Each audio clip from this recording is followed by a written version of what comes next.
तो शाहाबाद के, खासकर शाहाबाद का कोई भी राजपूत मुझे नहीं लगता है कि आज जेडीयू के साथ है। पूरे शाहाबाद मगध में जाके देखिए, वो किसान नेता के रूप में एस्टेब्लिश हो चुके हैं।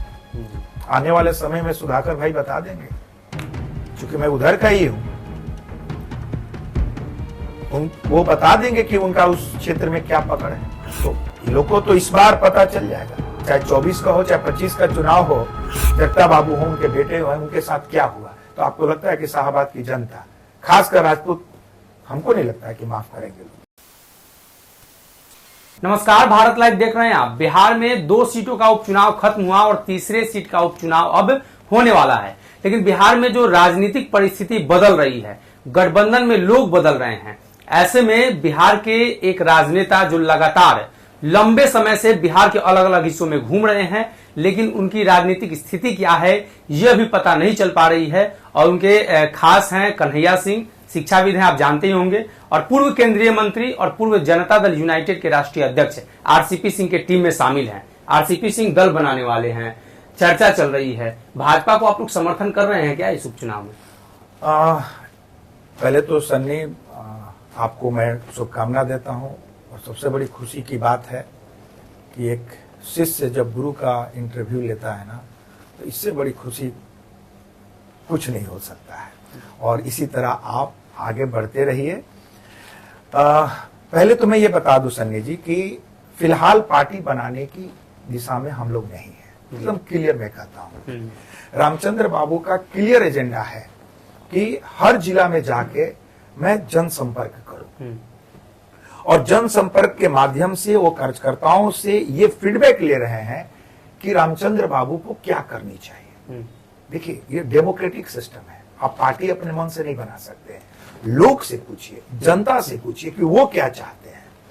रही बात भारतीय जनता पार्टी के समर्थन की, रामचंद्र बाबू डे वन से बोले हुए हैं कि बीजेपी का और श्रद्धेय माननीय प्रधानमंत्री जी का कार्यशैली से वो बहुत ही प्रभावित है।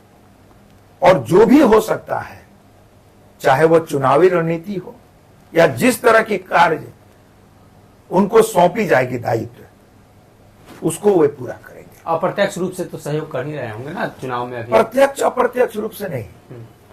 इस चुनाव में, कोरोना के चुनाव में, जब तक भाई टॉप लीडरशिप से बात नहीं होगी रामचंद्र बाबू को इस मुद्दे पे, तब तक हमको लगता नहीं है कि परोक्ष रूप से या अप्रोक्ष रूप से वो इसमें इन्वॉल्व होंगे।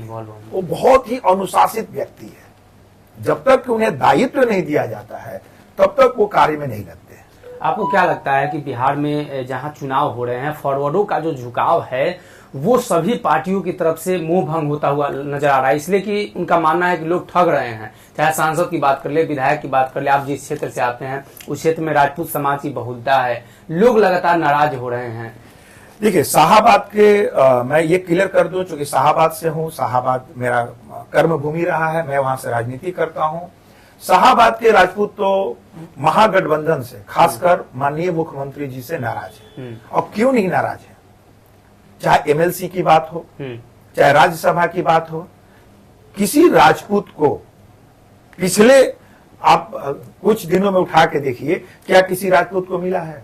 एक वशिष्ठ नारायण सिंह वहां से रिप्रेजेंट कर रहे हैं, जो कि आज के डेट में वो जाते भी नहीं है, कहीं घूमते भी नहीं। जदयू ने तो एक टीम बनाई है, राजपूतों की बड़ी फौज खड़ी की है, लोग अलग अलग जब मीटिंग कर रहे हैं और उनसे राजपूतों को जोड़ने की कोशिश की जा रही है जनता दल यूनाइटेड की तरफ से। मैं उन पर टिप्पणी नहीं करना चाहता हूं कि क्या कर रहे हैं, जोड़ रहे हैं, नहीं जोड़ रहे हैं, मैं उसकी बात नहीं कर रहा हूं। आप मेरे साथ चलिए। मैं तो चूंकि हर एक राजपूत गांव जाइएगा तो हर तीसरे गांव में मेरा रिश्तेदारी भी आपको निकल जाएगा, और आप जाके देखिए राजपूत वहां पूरी तरह से एकदम मुरेठा बांध लिए हैं।